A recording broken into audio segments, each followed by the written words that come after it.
పట్టభద్రుల ఎమ్మెల్సీ ఎన్నికల్లో కాంగ్రెస్ అభ్యర్థిని గెలిపించాలని కార్యకర్తలకు దిశానిర్దేశం చేశారు పెద్దపల్లి ఎంపీ వంశీకృష్ణ.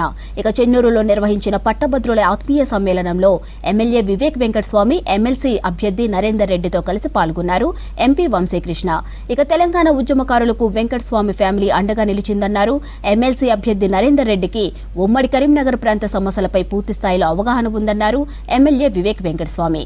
ఇక చెన్నూరు నియోజకవర్గంలో 7,500 మంది పట్టభద్రులు కాంగ్రెస్ అభ్యర్థిని గెలుపులో ముందుండాలని చెప్పారు.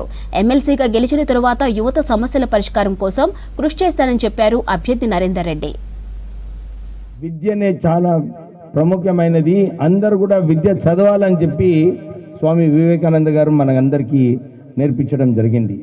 సో వారు ఇంతమందిని, లక్షలాది మందిని మంచి విద్య నేర్పించి వాళ్ళు ఒక మంచి సిటిజన్స్గా మార్చిందంటే నిజంగా వారు ఒక మంచి పని చేస్తున్నారు. మనకి అవకాశం నాకు అనిపిస్తుంది, ఈ వచ్చే ఎలక్షన్లో మనం వారిని గెలిపించుకుంటే మనకు లాభం. నేను ఇక్కడ ఈ ప్రాంతంలో లైబ్రరీస్ అయినా కానీ మనకు ఈ విద్య గురించి ఇంకా ఏం సమస్యలు ఉన్నా కానీ నేను మీతో ఉంటాను, మీతో కలిసి పనిచేస్తానని చెప్పి ఇప్పుడే నరేందర్ రెడ్డి గారు చెప్పారు. అంటే ఇదొక అవకాశం మనకు. ఇదే మన మొత్తం చెన్నూరు నియోజకవర్గంలో 7,581 గ్రాడ్యుయేట్స్ ఉన్నారు ఇక్కడ మన దగ్గర, మన చెన్నూరు నియోజకవర్గంలో. అంటే చాలా పెద్ద సంఖ్య అన్నమాట. నరేందర్ రెడ్డి గారికి ఓటేసి గెలిపిస్తామా? అందరు కూడా చేతులు ఎత్తి చెప్పండి, నరేందర్ రెడ్డి గారికి మనము ఓటేసి గెలిపిస్తాం.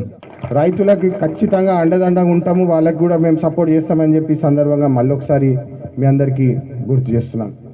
ఇంకో ముఖ్యమైన విషయం ఏంటంటే మన పెద్దపల్లి ప్రాంతానికి జాబ్స్ పాయింట్ ఆఫ్ వ్యూ మీకు తెలుసు, రేవంత్ రెడ్డి గారు సంవత్సరం పూర్తిగానే ముందే 50,000 ఉద్యోగాలు ఏదైతే ఖాళీగా ఉన్నాయో అవి క్లియర్ చేయడం జరిగింది. వచ్చే 4 సంవత్సరాల్లో కూడా ఖచ్చితంగా పనిచేసి మన ప్రాంతానికి కూడా న్యాయం చేసేటట్టు మేము పనిచేస్తున్నామని చెప్పి మళ్ళొకసారి మీకు భరోసా ఇస్తున్నాము.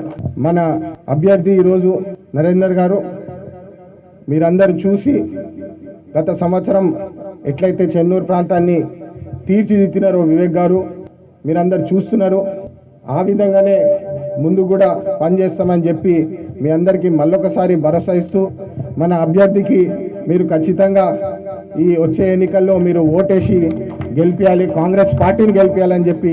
ఫస్ట్ రోజు మన ప్రభుత్వ ఉద్యోగులు వారి గౌరవ వేతనం పొందుతున్నారు. ఇవాళ ఎన్నో సంఘాలు, సిపిఐ వారు మద్దతునిస్తున్నారు, సిపిఎం వాళ్ళు మద్దతు ఇస్తున్నారు, టీజేఎస్ కోదండరాం వాళ్ళ పార్టీ మద్దతు ఇస్తున్నారు, ఎన్నో విద్యార్థి సంఘాలు మద్దతు ఇస్తున్నాయి, ఎన్నో కుల సంఘాలు మద్దతునిస్తూ ఇవాళ కాంగ్రెస్ అభ్యర్థికి మరి ఎనలేని సపోర్టును అందిస్తూ ముందుకు వెళ్తా ఉన్నాయి.